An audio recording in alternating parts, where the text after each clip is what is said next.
अवघे गरजे पंढरपूर, चालला नामाचा गजर, चालला नामाचा गजर.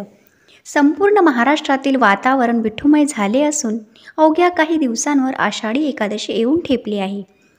आषाढी एकादशी ही हिंदू पंचांगातील एक तिथी आहे. आषाढी एकादशीलाच देवशयनी एकादशी असेही म्हटले जाते.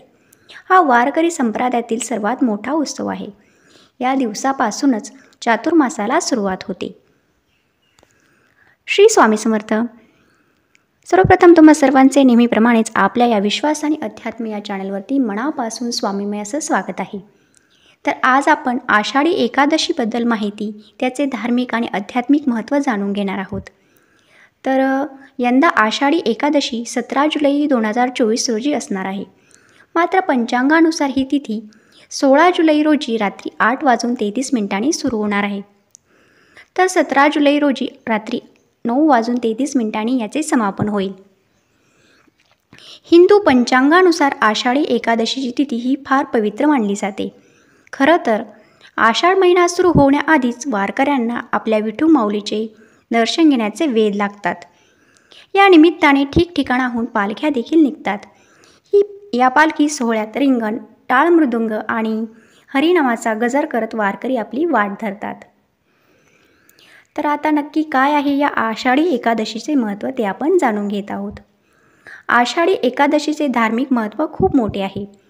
या दिवशी उपवास करून भगवान विष्णूंची उपासना केल्यास सर्व पापांचे निवारण होते आणि मोक्षाची प्राप्ती होते असे मानले जाते. तर भक्त या दिवशी निर्जळी उपवास करतात आणि संध्याकाळी विष्णूंची कथा ऐकून व्रत समाप्त करतात. तर ही एकादशी का साजरी केली जाते? तर देवशयनी एकादशीबद्दल असे मानले जाते की या दिवशी भगवान विष्णू क्षीरसागरात शेषनागावर झोपी जातात आणि धार्मिक मान्यतेनुसार मनुष्याचं 1 वर्ष हे देवांची एक अहोरात्र असते.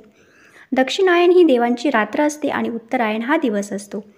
तर भगवान विष्णू शेषनागावर झोपी जातात म्हणजे चातुर्मासाला सुरुवात होते आणि 4 महिने हे झोपलेले असतात. तर या काळामध्ये आपल्या सृष्टीचा जो व्यवहार आहे तो भगवान शिवाकडे सोपविला जातो. तर यानंतर आपण या एकादशीची काय कथा आहे ती आपण जाणून घेत आहोत.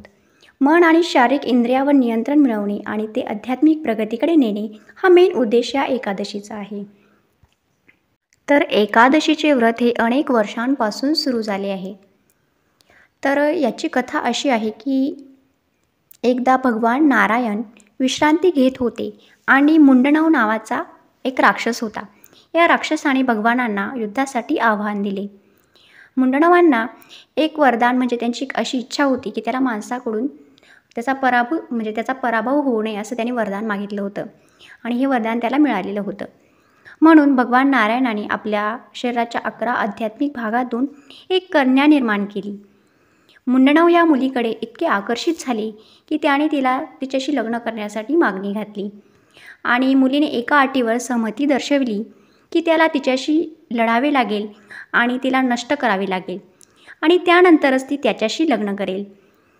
तर हे ऐकून मुंडनव उत्कटतेने आंधळा झाला आणि त्याने 2दा विचारही न करता तिच्याशी लढायला तो तयार झाला आणि त्यांनी लढाई केली.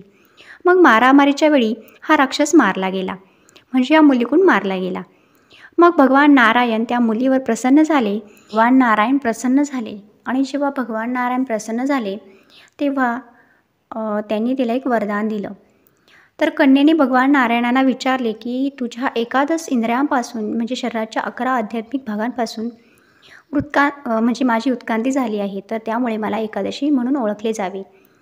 मी तपश्चर्याने भरलेला आहे. त्यामुळे लोकांनी या दिवशी एकादशी व्रताचे पालन करावे आणि या दिवशी आपल्या एकादश इंद्रियांचे नियंत्रण करावे अशी माझी इच्छा आहे. तर भगवान नारायण सहमत झाले आणि तेव्हापासून सर्व हिंदू उपवास करू लागले म्हणजे फरारी पदार्थ खाऊ लागले. तर एकादशी व्रत करतात सर्वजण आणि अनेक लोक या दिवशी कोणतेही अन्न किंवा पेय न घेऊन निर्जला एकादशी देखील व्रत करतात. स्वामी नारायण भगवान वचनामृतमध्ये स्पष्ट करतात की खरा एकादशी व्रत म्हणजे जेव्हा एखादी व्यक्ती 10 इंद्रिये आणि 11वे मन त्यांच्या सांसारिक कार्यातून काढून घेते आणि त्यांना भक्ती आणि देव या कार्यावरती नियंत्रित करते, तेव्हा खरा एकादशीचा उद्देश सफल होतो. तर ही होती एकादशीची माहिती, म्हणजे आषाढी एकादशी, जिला आपण देवशयनी एकादशी असे म्हणतो. तर सर्वांनी एकादशी व्रत तुम्ही जर करत असाल तर नक्की करायचं आहे. एकादशीच्या दिवशी आपण काय सेवा करू शकतो, तर नेहमीप्रमाणे जसं की आपण रोज आपले स्वामी महाराज आणि कुलदेवतेची सेवा करतो, जी सेवा करायची आहे. त्याचसोबत तुमच्या घरामध्ये जर विठ्ठलाची मूर्ती असेल तर त्या मूर्तीची देखील सेवा करायची आहे, पूजा करायची आहे आणि भगवान विठ्ठलांना तुळशीपत्र वाहायचे आहे.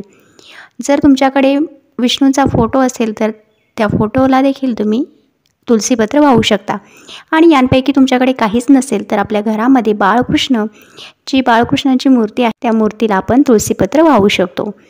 तर अशा प्रकारे साध्या साध्या पद्धतीने जास्तीत जास्त विष्णू भगवानांचं नामस्मरण करायचं आहे, विष्णू सहस्रनाम वाचायचं आहे आणि ही एकादशी आपण साजरी करायची आहे. तर एकादशीचा जो उपवास असतो आपण रात्री सोडत नाही, तर दुसऱ्या दिवशी सकाळी हा उपवास सोडायचा असतो.